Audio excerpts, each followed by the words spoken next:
This is GM Daniel Naroditsky. We are watching Magnus Carlsen taking on Alireza Firouja, a battle of the generations here at the 2023 Norway Chess Blitz tournament. And Carlsen getting comfortable. The handshake takes place. Firouja starts Carlsen's clock. And what will we see from Magnus Carlsen's laboratory today? And we will see a Nimzovich-Larsen opening, 1b3 by Magnus. And that is not a frequent guest at the top levels of chess, even in Blitz. And so Firouja taking a moment to decide on his opening setup that he responds with.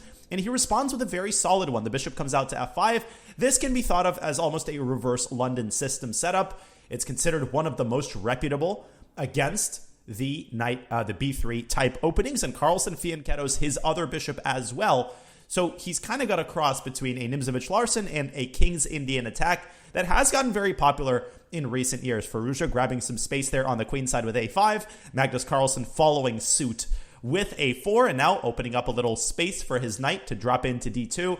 And you do that in order to not obstruct the long diagonal for the dark-squared bishop. That's why the knight does not come out to c3 in these types of positions. And now Carlsen carrying out one of the most typical plans across King's Indian attack and Nimzo-Larsen openings, the preparing of e2, e4. And that is exactly what happens. Carlsen expands in the center with e4 and establishes a knight in the center with e5. But Alireza does the same on the queen side. He gets his knight from a6 to b4, where it sits very annoyingly and pressures the c2 pawn. And Carlsen, just by his body language, doesn't seem too happy with the way that the opening has gone, but the position strikes me as approximately equal. And that was an interesting way of moving the queen from d8 to b6 and checking the white king and forcing it into the corner. Now the rook takes the queen's place. Firouja slides it from a8 over to d8, and it x-rays the white queen on d1. Firouja now probably flirting with the idea of exchanging on e4 and opening up the d-file, where the knight on d2 is going to start feeling mighty uncomfortable. Black's queen from b6 could also potentially drop into f2 and attack that knight from the side. So Carlsen, he's got a lot of problems to solve in this position, and he's taking a long think, down to 2 minutes on the clock, changing his seating position. Will he take on d5? No. He will play the move rook to e2, a nice prophylactic move, giving the knight on d2 another defender. He's trying to take the sting out of the move d takes e4. Firouja could play it anyway, but obviously that comes with a price tag. He would have to give up a lot of the control over Black's center. So pawn takes e4 is one possibility. Firouja could also choose to keep the tension. He could drop his knight from f6 over to d7. A lot of choices here for Black. The position very, very complex, filled with tension in the center. And now it's Firouja's turn to take an extensive think in this critical moment. And looks like he's about to make a move. He is, and the queen slides over from b6 to a6. And that is a rather unconventional square for Black's queen. What is it doing on a6? Well, it's attacking the d3 pawn, and it's also x-raying the rook on e2. So pawn takes e4, I still think, is Firouja's main idea. He is trying to set it up and find the ideal conditions for it. But Carlsen says, no, that opportunity train has left the station, and he takes on d5.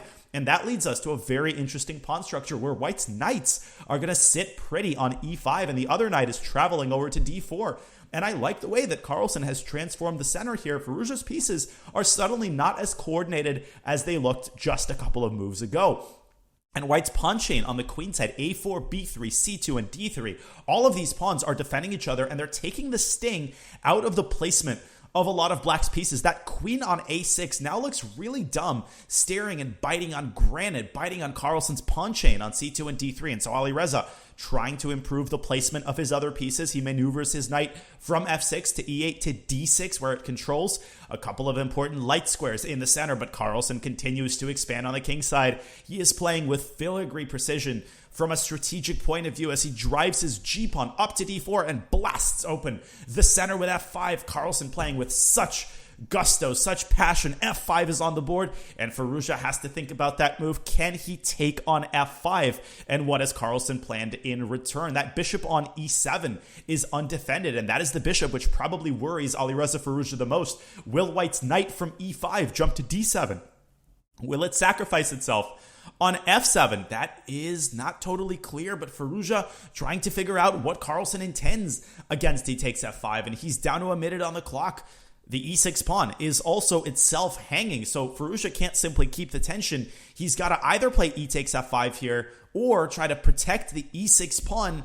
But how do you do that? By moving the knight away from d6? That looks mighty unappealing. And Carlsen, He seems satisfied with the way the game is going, allows himself a drink of his mystery beverage, and he sets it down on the table. Firouja's clock dwindles to 40 seconds. Things starting to get really, really tough for the Iranian Grandmaster. E takes f5, I think, is the only feasible move. Carlsen might intend c3 in that position, forcing the b4 knight to move back to c6. That might be what is causing Firouja all of this anguish and all of this hesitation. And once the knight drops back to c6, Carlsen will take it with the e5 knight, and Firouja would have dropped the bishop on e7. I think that was the reason why Alireza didn't take on f5, and finally he bites the bullet and plays rook f to e8, and he actually sacrifices the pawn on e6, which Carlsen could now take. He could play f takes e6, f takes e6, and now knight takes e6, and Firouja's kingside will be on the verge of collapse. But that rook on e8 will help Alireza once he moves his bishop away from e7, and maybe some of Carlsen's minor pieces in the center will start to hang. And so it's Magnus's turn to verify that f takes e6 is the way to go. He's down to 50 seconds, and in a time scramble, anything can happen, even if the position is overwhelming from an objective standpoint. And Carlsen continues to ponder this highly complex situation. The tempting move is to take that pawn on e6 and then capture it again with white's knight. But there's also a tempting sacrifice on f7, and Carlsen takes a third route. He plays that move c3, pushing the knight away from b4. And now he takes on e6, and Firouja takes back, and Carlsen could exchange on c6 and only then exchange on e6. There's a lot of options here that Magnus has to sift through. And in sifting through them, he has dropped now to 20 seconds on the clock. We are going to get a good old-fashioned time scramble as early as the late middle game. And Carlsen down to 10 seconds on the clock, and he can't make a decision. Will he take the knight? Will he take the pawn? Will he take neither? He does take the knight, and Firouja takes it back. And now he takes on e6 with the rook, targeting Firouja's vulnerable minor pieces in the center, and he drops the bishop back to f8, does Alireza Firouja, and an excellent response by Magnus Carlsen as he drives the c-pawn up to c4 and blunts the influence of the black queen. And Firouja sees nothing better than to move his king to relative safety. King h8 is on the board. Carlsen deploying all of his pieces, and all of his pieces are acting in concert to attack the king side. Firouja trying to bring in the defensive forces. Queen to d7 is on the board, and Carlsen exchanges the pawns on d5. He can take another pawn on d5, but he's looking for a tactic here. He's looking for a killer blow. Has he found it? He takes on e8, and he sacrifices the queen on f8. He gives his queen away for Firouja's rook and a minor piece, and he takes on d5. That was what Carlsen was looking for. He pins Firouja's bishop on g8, and if Carlsen is allowed to take that bishop, he is going to have an overwhelming amount of material for the queen. But his own king is also really weak. This game is not over. Has Carlsen overestimated his attacking chances here? With 3 seconds on the clock, Carlsen brings his knight back to e2 and protects the pathway of black's queen, but Firouja does the same, and he forces Magnus to give away another exchange. And what an endgame we have. 2 bishops and a knight for the queen, and Carlsen is definitely still better on the board, but it's so easy to blunder a minor piece in a time pressure situation. Firouja's queen is marauding around the board and taking Carlsen's pawn on d3. He's lost 1 pawn, and he still has only a couple of seconds on his clock, and he's lost the b3 pawn.